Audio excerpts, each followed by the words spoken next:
Today's video is a little different. We're here to ask something a little deeper.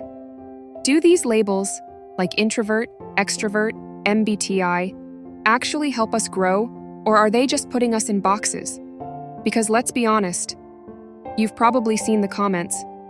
MBTI is fake. People aren't just 16 types.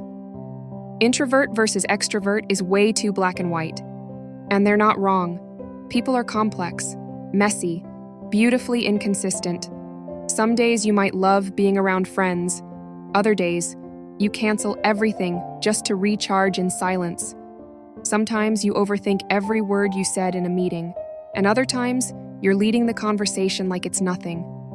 So, where does that leave us? Here's the thing.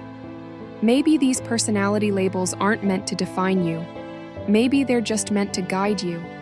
They give you a language to understand yourself. They help you say, "Oh, so that's why I feel exhausted after 3 back-to-back calls."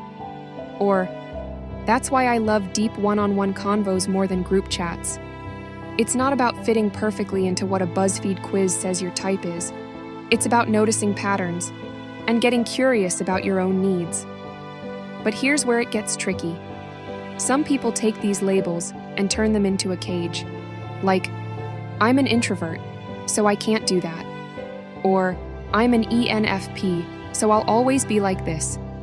And that's when it becomes limiting. When a label stops being a mirror and starts being a wall. So if you've ever felt like personality types are too simple, you're not alone.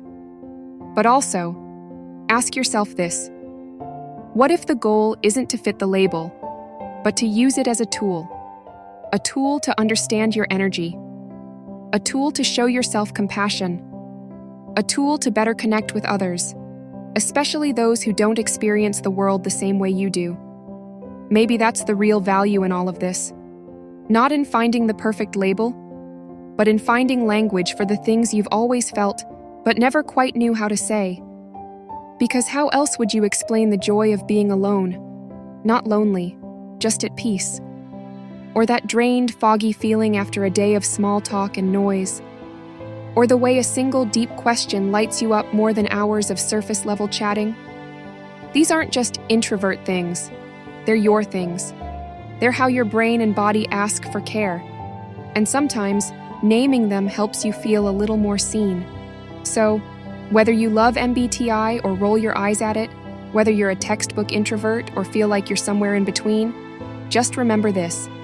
You don't need to fit a label perfectly to know yourself deeply. Use what helps. Leave what doesn't. This journey of self-discovery isn't about locking yourself into a type. It's about giving yourself permission to just be you. If this video got you thinking, even a little, drop a comment and tell me your thoughts. Do you think personality labels help or hurt?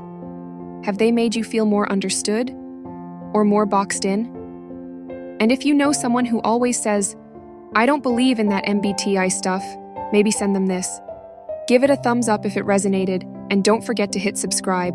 Thanks for being here, and until next time, take care of yourself.